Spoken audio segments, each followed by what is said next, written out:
diferentes tipos de datos. Los análisis de hoy día son para datos cualitativos. Hasta ahora habíamos estado viendo prueba de hipótesis para asociación de promedios, que eran datos cuantitativos, y habíamos visto también regresión y correlación, también son variables cuantitativas. Y ahora vamos a ver análisis de datos cualitativos.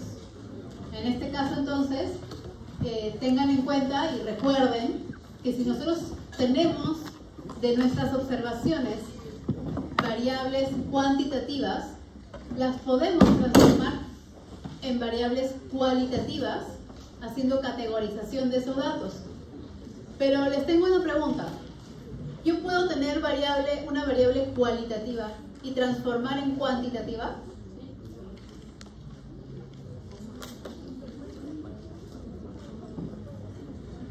Por ejemplo, si yo mido peso de las personas y talla de las personas, obtengo índice de masa corporal. ¿Qué variable es? ¿Cuanti o quali? Cuanti. Cuanti, ¿no es cierto? Es el índice de masa corporal. Pero si yo ese índice de masa corporal no me interesa presentarlo con el valor numérico, sino me interesa decir es bajo peso, normal, sobrepeso, obesidad, ¿qué estoy haciendo? La estoy volviendo cualitativa, ¿no es cierto? Ok, el ordinal, cualitativa, ordinal. Si estos datos yo los publico y alguien ve mi estudio y ve mis datos en valores cualitativos, así de bajo peso, normal, sobrepeso, obesidad, esa persona que está viendo mis datos, no mis datos, sino mi tabla, ¿puede transformar en variable cuantitativa? No tiene la información para hacerlo. Yo tendría que haber colgado mi base de datos en algún lugar para que ese nuevo investigador pueda recoger el dato fino, cuantitativo que yo recogí inicialmente. Pero eso que ya está en cualitativo, en categorizado, en una variable categórica ordinal, así como está, yo no la puedo transformar en un dato cuantitativo. Porque recuerden que el dato cuantitativo es más fino y ese dato individual yo no lo encuentro. Yo sé cuántos obesos hay, sé cuántos con sobrepeso hay, pero no sé cuánto índice de masa corporal tiene cada uno de ellos. Entonces yo no puedo transformar de abajo para arriba. Puedo transformar de lo más fino, que es lo cuantitativo, hacia abajo a cualitativo, pero de quali a quanti no puedo. A no ser que me den la base de datos para encontrar los datos específicos de peso y talla, por ejemplo. ¿Okay? Entonces tengan en cuenta eso. Este análisis de datos categóricos, que es la prueba de chi cuadrado, es una prueba que ustedes van a utilizar muchísimo, que se publica mucho y que además ustedes en farmacología o en sus tesis van a poder utilizar. Y por eso es que lo dictamos de todas maneras en estadística y también en el curso electivo de software estadístico. Entonces, lo que busca la prueba de chi cuadrado es la asociación entre dos variables. Esas dos variables tienen que ser categóricas o cualitativas. Y tiene dos pruebas, la prueba de independencia y la prueba de homogeneidad. ¿Recuerdan que la prueba TD Student también tenía dos pruebas? ¿Para qué eran las dos pruebas? No, para dos muestras. ¿Para dos muestras? Ajá, ok. Entonces, eran para dos muestras y para una sola muestra. Igualitos acá. La prueba de independencia y la prueba de homogeneidad, yo las voy a escoger dependiendo si tengo una o tengo dos muestras. ¿Okay? Entonces, la prueba de chi cuadrado tiene estas características. En el repaso que hice hace unas horas, en el aula 3, me preguntaron, ¿qué parte teórica puede venir en el examen? Recuerden que ahora les hemos dicho van a venir 20 preguntas. Entonces, ¿qué tipo de preguntas teóricas van a venir? Estas son las preguntas teóricas que pueden venir, las características de cada prueba. Entonces, primero que nada, la distribución de chi cuadrado se puede leer con grados de libertad. o se tiene que leer con grados de libertad. ¿A qué me refiero con distribución? ¿Qué distribución? ¿Distribución de qué? No. Distribución de probabilidades. Yo me estoy refiriendo a distribución de probabilidades. ¿Qué otras distribuciones de probabilidades hemos estudiado ya? Binomial, normal, ¿qué más? T-student, ANOVA. Todas estas son distribuciones de probabilidades. ¿Qué me refiero con distribución de probabilidades? Yo tengo un listado de todas las respuestas posibles y al costado, en la siguiente columna, la probabilidad de que se cumpla esa respuesta. En la binomial es bien fácil, ¿no? ¿Cuántos medicamentos toma una mujer embarazada? Entre 0 y 10 medicamentos. Entonces, ¿cuál es la probabilidad de que una mujer tome ningún medicamento? Que tome 2, que tome 3. Es todas las respuestas posibles de mi estudio. Esa es una distribución de probabilidad. La distribución de probabilidad, esa era binomial. La normal es la tabla Z, por ejemplo. Entonces, recuerden que la tabla Z, esa curva, ¿cómo se dibujaba? ¿De dónde salió esa curva? Es la campana de Gauss, pero ¿cómo la dibujo yo? El histograma, exacto. Yo tengo el histograma y al histograma le saco el polígono de frecuencias, que era la unión de todos los puntos centrales de cada barra, ¿no es cierto? Ok. Pero ¿qué me dice ese histograma? Es el área. ¿Y esa área qué es? Es la probabilidad. Recuerden que siempre en las curvas que nosotros dibujamos, ya sea la curva Z, la curva T, la chi cuadrado, la ANOVA, lo que hay debajo de la curva, todo eso es un histograma, pero está asociado al área. Y esa área está asociada a la probabilidad. Y si es probabilidad, el área bajo toda la curva, ¿cuánto es? 100%. 100%. Exacto. Entonces, ahora yo estoy viendo un tipo de distribución de probabilidades, que es la distribución chi cuadrado. Esa distribución se lee con grados de libertad. Ahora vamos a ver qué es eso de grados de libertad. Tenemos que sacar un número. Esos grados de libertad son un número. Y en este caso es filas menos 1 por columnas menos 1. Me dirán, ¿qué filas, qué columnas? De la tabla de contingencia que yo voy a armar de mi estudio. Entonces, si yo tengo una tabla de contingencia de 2 por 2, ¿cuántos grados de libertad serán? Un grado de libertad. Es lo más común. Si yo tengo 1, 2, 3, 4 columnas y 2 filas, ¿cuántos grados de libertad serán? 3 grados de libertad. También puedo tener así, 4 columnas y 3 filas, 6. Entonces así, eso es lo que van ustedes a hacer. Van a obtener el grado de libertad dependiendo de la cantidad de columnas y filas que tenga la tabla de contingencia de mi estudio. La distribución de chi cuadrado no tiene valores negativos. Entonces, si yo dibujo mi curva, siempre empiezo en 0. De 0 para la derecha. No hay valores negativos. Todas las curvas son asimétricas. Habíamos visto la curva T de student y la curva Z son como la campana de Gauss, totalmente simétricas. En el caso del chi cuadrado, así como la F también, son asimétricas.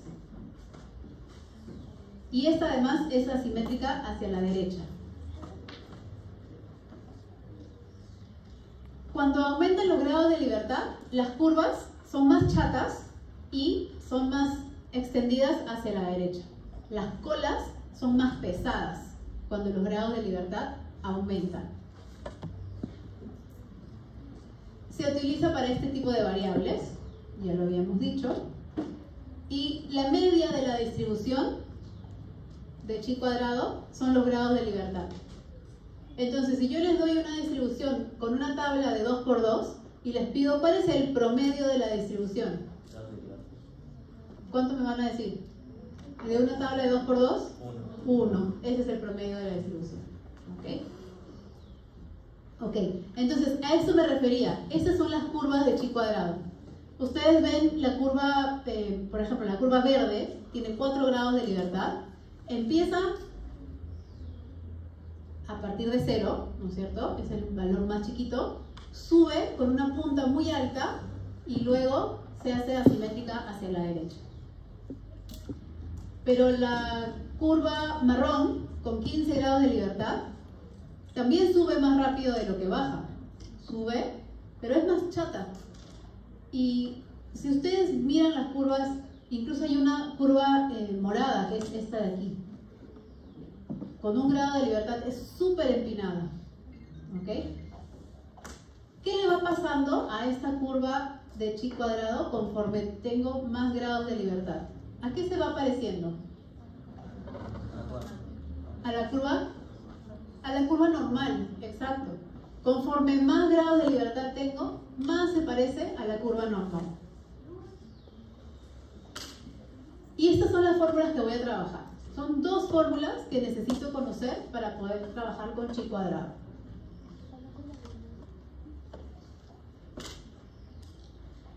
Esta es la fórmula del chi cuadrado. El chi cuadrado calculado. ¿Contra qué comparan el chi cuadrado calculado? Con el crítico. ¿Y de dónde sacan el crítico? De la tabla. Perfecto. Entonces, yo tengo mi chi cuadrado calculado y esta es mi fórmula. El valor observado menos el valor esperado, eso lo elevo al cuadrado y lo divido entre el esperado. Para cada celda de mi tabla de contingencia. Lo que me salga, si son una tabla de 2×2, voy a tener 4 valores, todos esos los sumo. ¿Ok? Y ese es mi chi cuadrado calculado. Pero, ¿qué cosa es esta O y qué cosa es esta E? Esa O es el valor de la celda de mi estudio, es decir, lo que yo observé. Eso es el valor observado, por eso se pone O. Y cada valor observado en su tabla, si yo tengo esta tabla de 2×2, voy a tener un valor observado según mi estudio y voy a tener una parejita de cada una de esas dos. Esa parejita es el valor esperado. Esperado, ¿por qué esperado? Esperado dado que la hipótesis nula sea verdadera. Si la hipótesis nula fuera verdadera, yo esperaría estos valores de aquí. ¿De dónde saco esos valores? ¿Cómo encuentro esos valores esperados? Utilizando esta fórmula, esta segunda fórmula que están viendo ahí. El total de la fila por el total de la columna entre el gran total. ¿Y de qué totales estoy hablando? Yo tengo mi tabla de contingencia de 2×2. Estas son enfermedad positiva, enfermedad negativa, factor de riesgo positivo, factor de riesgo negativo, por ejemplo. Y los totales son todo esto sumado. Este es el otro total marginal, que es la sumatoria de todos los que no están enfermos. Esta es la sumatoria de todos los que sí están enfermos. Hay otros totales que son los de las columnas. Todos los que sí tienen el factor de riesgo y todos los que no tienen el factor de riesgo. Esos son los totales de fila y de columna. ¿Y cuál es el gran total? La suma de las 4 celdas. ¿No es cierto? ¿Qué cosa es el gran total? La suma de las 4 celdas. El total de personas en el estudio.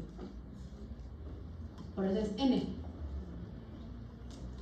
Entonces, aquí está la explicación en palabras. La frecuencia observada es el número de objetos o individuos en la muestra que caen dentro de cada categoría. Y la frecuencia esperada es el número de objetos o individuos en la muestra que se esperaría observar si la hipótesis nula fuera verdadera. Entonces, esa es otra parte teórica que yo les puedo preguntar sobre el chi cuadrado. Esperada si es que pasa qué. Si es que es dado que, es decir, ¿qué significaba en probabilidad el dado que? Pasó primero, ¿no es cierto? Dado que yo sé que la hipótesis nula es verdadera, yo esperaría encontrar eso. Ok. Entonces, ¿hasta ahí se entendió? ¿Alguna duda? ¿No? Con estas siguientes vamos entonces a poder entender un poquito más de chi cuadrado. La prueba de independencia. La prueba de independencia se utiliza cuando tengo una sola muestra y dos variables. Una muestra y dos variables. Lo que quiero saber en este caso es si estas variables son independientes entre sí o tienen alguna dependencia. Una influye en la otra.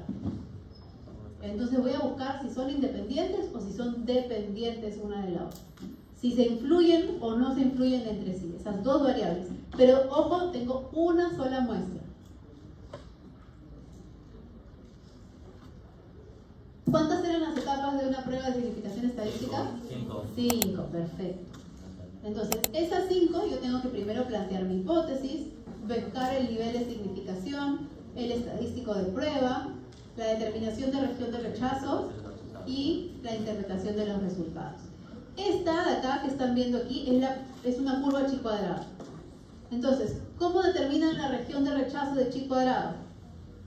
Recuerden, siempre van a poner un valor crítico y a la derecha del valor crítico pintan la región de rechazo. Ese valor crítico lo encuentran en la tabla. ¿Ok? Y en este caso, miren, el alfa lo escogieron como 0.01. Este es un examen un error bien común en el examen. Usualmente trabajamos con 0.05 y yo no les digo nada y ustedes usan 0.05. Pero lean bien en la pregunta, porque yo les puedo pedir que utilicen 0.01 y como están acostumbrados a usar 0.05 se pueden equivocar y obviamente va a haber las dos respuestas, ¿no? La respuesta para 0.01 y la respuesta de 0.05. Entonces lean bien el enunciado para saber cuál es el nivel que están usando o que les está pidiendo. ¿Okay? Entonces, como siempre, toda esta zona a la derecha del valor crítico de chi cuadrado es la región de rechazo. Lo que ustedes calculen, el chi cuadrado calculado, tienen que ver si cae por aquí para no rechazar la hipótesis nula o si cae a la derecha para sí rechazar la hipótesis nula. Recuerden que nunca decimos aceptar la hipótesis nula, ¿no? ¿La rechazo o no la rechazo? Ok. Entonces, la prueba de independencia. Quiero conocer si dos criterios de clasificación son independientes entre sí, cuando se aplican al mismo grupo de personas. Si son independientes, entonces no están asociados. Si son independientes, entonces no hay relación. ¿No es cierto? Recuerden ese juego de palabras. En la prueba de independencias, la hipótesis nula siempre dice que son independientes. Entonces, el nombre de la prueba es lo que dice la hipótesis nula. La prueba de independencia dice, la hipótesis nula dice que son independientes. Se aplica cuando hay dos criterios de clasificación, es decir, dos variables y una sola muestra de estudio. Los totales marginales no están controlados por el investigador. ¿Qué quiere decir? ¿Se acuerdan que habíamos dicho hay totales de filas y totales de columnas? El investigador no decide cuántos enfermos y cuántos sanos hay. Tampoco decide cuántos tienen el factor de riesgo y cuántos no tienen el factor de riesgo. O sea, no decide cuántos fuman y cuántos no fuman. Lo que decide el investigador es el número total, el N total, la suma de todas las celdas, eso lo decide el investigador con su número de muestra. Entonces él decide que hay 100 personas a las que va a evaluar. 100 personas y él no sabe cuántos fuman y cuántos tienen cáncer. Solo sabe que son 100 personas y les va a preguntar esas otras dos cosas. ¿Okay? Entonces, esas totales marginales no los controla el investigador.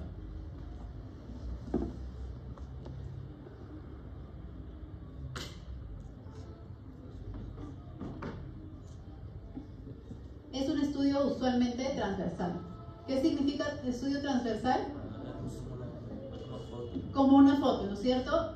Evalúo lo que está pasando en ese momento y no me importa lo que pase después, ni pregunto sobre lo que ha pasado antes. Pero veo solamente lo que está en ese momento. Entonces vamos a ver un ejemplo. Tenemos Queremos evaluar si toser por la mañana está asociado a fumar cigarrillos en un grupo de personas que tienen entre 25 y 50 años de edad. Entonces, miren esa tabla. Esa es una tabla de 2×2, de 3×3, de 4×4. ¿Qué tipo de tabla es? 2×2. Estos son los valores del estudio, solamente estos centrales. Entonces, ¿cuántas personas tosen por la mañana en total? 47. 47 personas tosen por la mañana. ¿Cuántas personas no fuman? 31. 31 personas no fuman. ¿Cuántas personas en total hay en esa muestra? 100 personas. Perfecto. Esa es la forma de leer entonces estas tablas. Y estos totales que están aquí, este es el total marginal de las personas que tosen o no tosen. Y esto es el total marginal de las personas que fuman o no fuman. ¿Ok? Esos son entonces los totales marginales de los que hablamos. Y este 100 que está aquí se le llama gran total. Ok, entonces vamos a hacer el ejemplo. Vamos a aplicar eso que estábamos diciendo. Lo primero, planteamos las hipótesis. ¿Qué decía la hipótesis nula? ¿Cómo se llama la prueba? Independencia. Entonces la hipótesis nula habla que son independientes.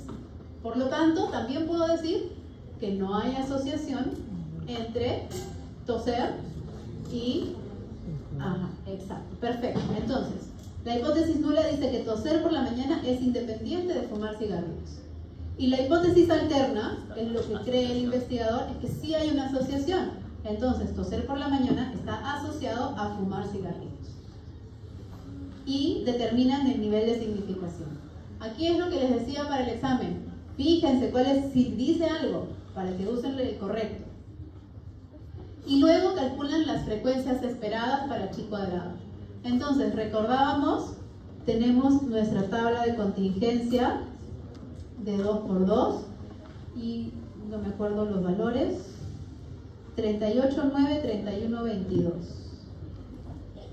38, 9, 31, 22. Ok. Entonces, ¿cómo estos son los valores observados? Ya habíamos dicho que para cada valor observado hay un valor esperado. ¿Esperado sí qué pasa? Si la hipótesis nula es verdadera. Si la hipótesis nula es verdadera, entonces yo esperaría un grupo de valores. Entonces tengo que ponerle su parejita. Para 38, ¿cómo encuentro su valor esperado? Tenía que hacer el total de la fila por el total de la columna entre el gran total. Entonces vamos a poner los valores de filas y columnas. 4, 7, 5, 3. 4, 7, 5, 3 y... ¿Se acuerdan qué era? ¿Cuánto era? 38, bueno. Ya, ahí está. Ok, entonces, para encontrar el esperado de aquí, yo tengo que ver el total marginal de la fila, lo multiplico por el total marginal de la columna y lo divido entre el gran total. Me sale 32.43. Este 32.43 es el valor esperado para esa celda si es que la hipótesis nula fuera verdadera. Ahora, y la clase pasada me preguntaron, ¿qué significa este E11? En realidad no es E11, es E de la primera columna con E de la primera fila. 1 de 1. De la primera fila con la segunda columna. 47 con 31 entre 100. Me sale 14.57. Entonces, si la hipótesis nula fuera verdadera, es decir, si son independientes, yo esperaría encontrar 14.57 ahí. Y así tengo las parejitas para las 4 celdas que estoy encontrando ahí.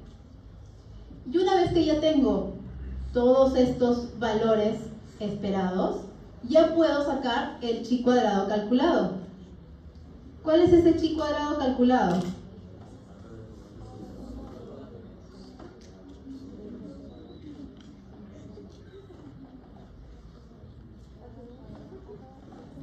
Ok, entonces tengo el valor de 38 que era el observado menos el esperado. Eso lo elevo al cuadrado y lo divido entre 32.43. ¿Ok? Y eso para cada una de las celdas. Como esta es una tabla de 2×2, voy a tener 1, 2, 3, 4 valores que sumar. Porque es una tabla de 2×2. Y finalmente entonces sumo todo y mi chi cuadrado calculado sale 5.8227. ¿Ok? Ese es mi chi cuadrado calculado. ¿Qué tenía que hacer yo con el valor calculado de mi estadístico? Compararlo con el valor de la tabla. Entonces yo tengo mi tabla, mi curva de chi cuadrado. Acuérdense de siempre ponerla solo positiva y asimétrica. Pongo mi valor crítico de tabla, 5.8227. ¿Y dónde pinto la zona de rechazo? A la derecha. Toda esta es la zona de rechazo. Perdón, aquí estoy haciendo la equivocación que veo en el examen. ¿Qué hice mal ahí? Este es el valor calculado. Tengo que pintar mi valor crítico. ¿De dónde sacaba mi valor crítico? De la tabla. Para 1 grado de libertad con 0.05, el valor crítico es, ¿alguien tiene la tabla? 3.8. ¿Sí? Vamos a ver. Pero me parece recordar que es 3.8 y algo. Y mi valor calculado es el 5.80 y algo, ¿no es cierto? Entonces, ¿dónde cae? En la zona de rechazo. Y por lo tanto, se rechaza la hipótesis nula. Y por lo tanto, ¿qué tendría que decidir? Hay evidencia de asociación entre las dos variables que estoy estudiando. Perfecto. Entonces, esta es una forma de encontrar la región de rechazo y tomar la decisión. La otra forma era ponerle un rango al valor P. Y ese rango tenía que usar la tabla también. ¿Se acuerdan cómo se hacía? Yo ya les he dado este valor. Pero vamos a ver cómo es que encontramos ese valor. Esto ya lo hicimos. Vamos a hacer un ejemplo distinto para poder aplicar esa tablita. En este ejemplo, el doctor Bejarano quiere estudiar la relación entre consumir uña de gato y la presencia de inflamación prostática. Aplican la prueba de chi cuadrado y encontró un chi cuadrado calculado de 7.36. Ese es el chi cuadrado del estudio, con 1 grado de libertad. Entonces, ¿qué dirá la tabla? 2×2, porque es 1 grado de libertad. ¿Qué cosa es lo que está evaluando ahí? Uña de gato e inflamación prostática. Entonces, ¿consume? No consume.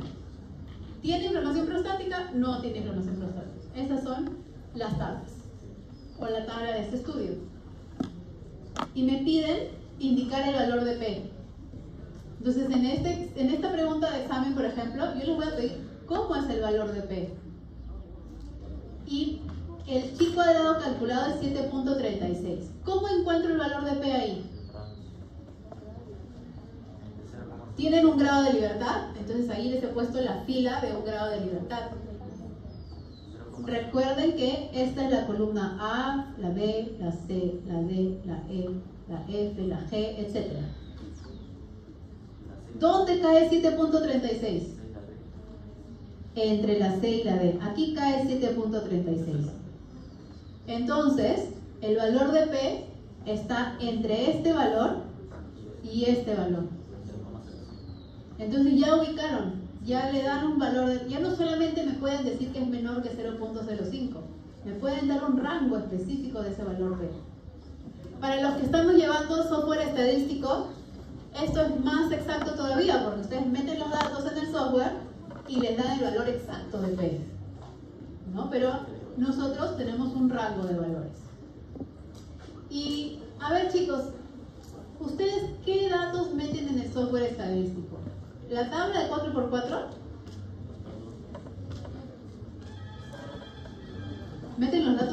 valores de cada paciente. Entonces ustedes van a tener 100 sujetos y la variable A va a ser consume o no consume uña de gato, si no, y la variable B va a ser tiene inflamación prostática o no, si no. Entonces ustedes en el software estadístico no me vayan a meter la tabla de 2x2, meten los 100 datos, 200 datos en realidad, ¿no? Porque son 100 personas, pero 200 personas, entonces 200 valores. Ok, entonces aquí ya tienen el P especificado en un rango de valores. Si se cumple eso, también se cumple que es menor que 0.05 y por lo tanto llego a la misma conclusión, rechazo la hipótesis nula. ¿Hasta ahí alguna duda? ¿Ok? Entonces estamos quedando que hay dos posibilidades para tomar la decisión estadística correcta. Puedo decirles el rango de valores que tiene el P de mi estudio, o puedo simplemente escoger la región de rechazo o no. ¿Cae en la región de rechazo o no cae en la región de rechazo? ¿Sí? Para la región de rechazo tienen que acordarse de poner la línea en el valor crítico. No se equivoquen como yo me acabo de equivocar. Porque ese es un error bien común también. Ok, entonces, cuando la tabla de contingencia es una tabla de 2x2, hay que hacer una corrección especial que se llama la corrección de Yates. Y lo que hago es que a cada una de las sumatorias tengo que añadirle este menos 0.5. Entonces yo tenía observado menos esperado y a eso lo elevaba al cuadrado, ¿no es cierto? Ahora voy a hacer observado menos esperado menos 0.5 y a eso lo elevo al cuadrado. ¿Ok? Esa es la corrección de Yates. En el ejemplo que yo había estado haciendo era una tabla de 2x2. Entonces tengo que hacerle la corrección de Yates a ese estudio. Y lo que me había salido, ¿cuánto salía? 7 punto algo, 7.36, ahora sale 4.8. Pero, ¿cuál era mi valor crítico? Era 3.8. Entonces, el 4.8 también es un valor menor, que me sale un valor menor que 0.05, incluso aquí me están dando el valor exacto del P para esta corrección de Yates. También puedo decir entonces que hay una asociación. Ok, bueno, acá es hipertensión arterial y práctica deportiva, pero en realidad para cualquier tabla de 2x2 yo tengo que hacer la corrección de Yates. ¿Sí? Y hay otra corrección más que tengo que hacer. En vez del chi cuadrado, tengo que hacer la prueba exacta de Fisher, que es una parecida al chi cuadrado, cuando pasan estas cosas.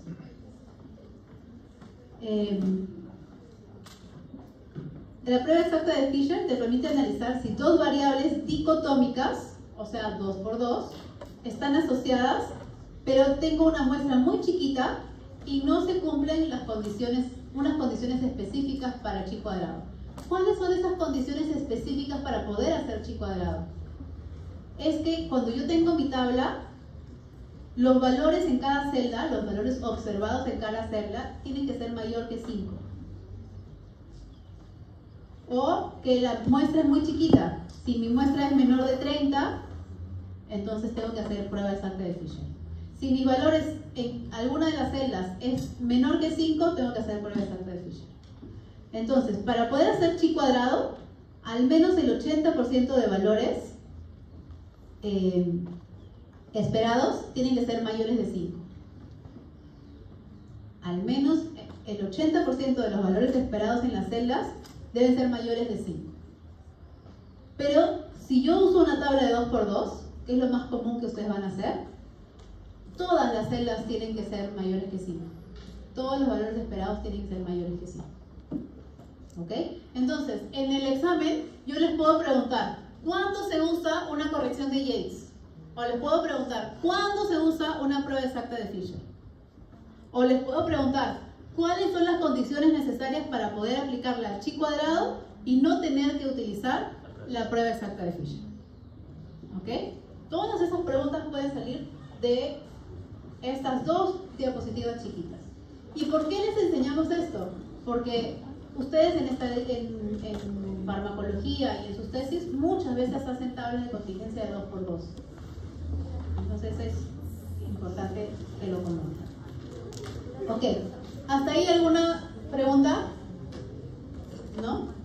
Bien, vamos a ver la prueba de homogeneidad ahora. Ahora la prueba de homogeneidad, si la otra era 1×2, ¿ahora qué será? 2. Ok, muy bien. Entonces ahora tengo dos muestras, pero una sola variable. Dos muestras y una sola variable. Se aplica cuando quiero conocer si dos muestras provienen de poblaciones homogéneas respecto a una variable. Entonces, si la hipótesis nula de la prueba de independencia decía que son independientes, ¿qué dirá la hipótesis nula de la prueba de homogeneidad? Que son homogéneas, ¿no es cierto? Bien fácil. Entonces, tiene más probabilidad de uso cuando estoy haciendo estudios experimentales.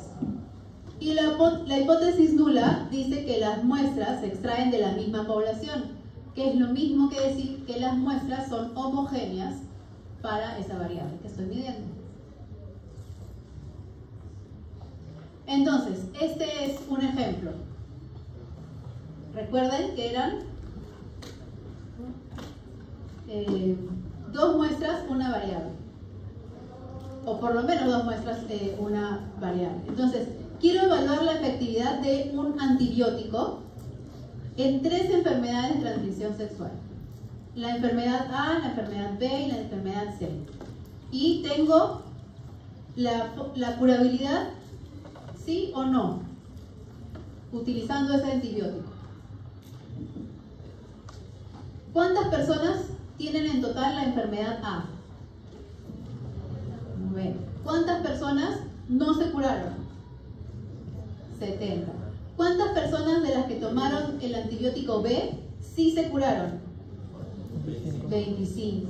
Ok, entonces ahora tengo una tabla de contingencia de 3×2. ¿Cuál es el grado de libertad? 2. Muy bien. Y hay 240 personas en total. Ok. ¿Qué planteo en mi hipótesis? Las muestras provienen de poblaciones homogéneas según la curabilidad de pacientes con esas enfermedades de transmisión sexual. Y la hipótesis alterna es lo que piensa el investigador. Las muestras no provienen de poblaciones homogéneas según la curabilidad de los pacientes con ITS. ¿Qué quiere decir? El investigador piensa que ese antibiótico no funciona igual para las 3 enfermedades distintas. La hipótesis nula dice, sí, el antibiótico funciona igual para las 3 enfermedades.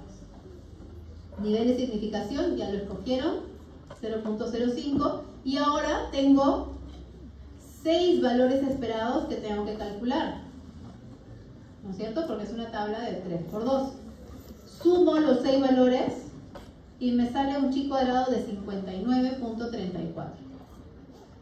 Entonces, tengo mi chi cuadrado, tengo un valor de chi cuadrado de tabla, que es el valor crítico, pinto mi zona de rechazo y tengo que saber dónde voy a caer. Este 59, ¿dónde cae? ¿Por aquí o por aquí? La región de rechazo. Ajá. Entonces, ¿cuál es el chi cuadrado calculado? ¿Tienen por ahí una tabla de chi cuadrado? Para 2 grados de libertad en 0.05.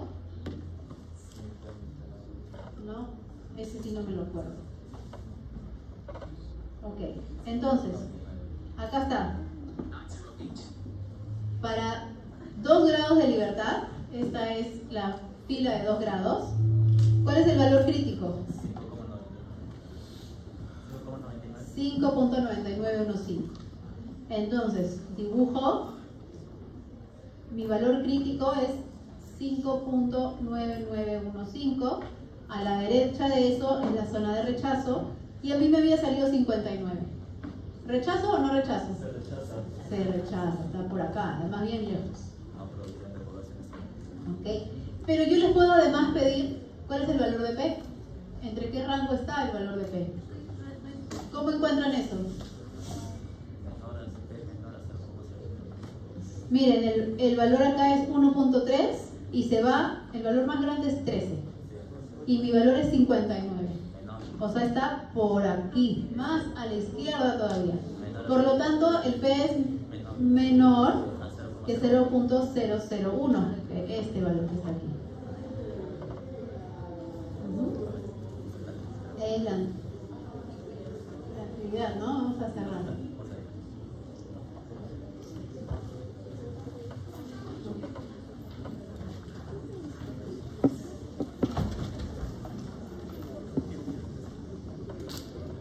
Ok, entonces ya saben utilizar este método para ver la reacción de rechazo y también saben utilizar el método para encontrar el valor de P.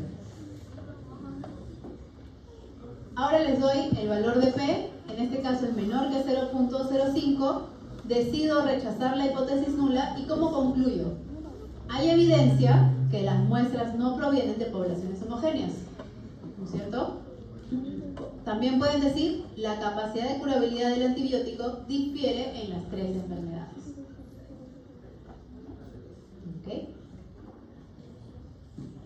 ¿Ok? Hemos terminado, chicos, con la prueba de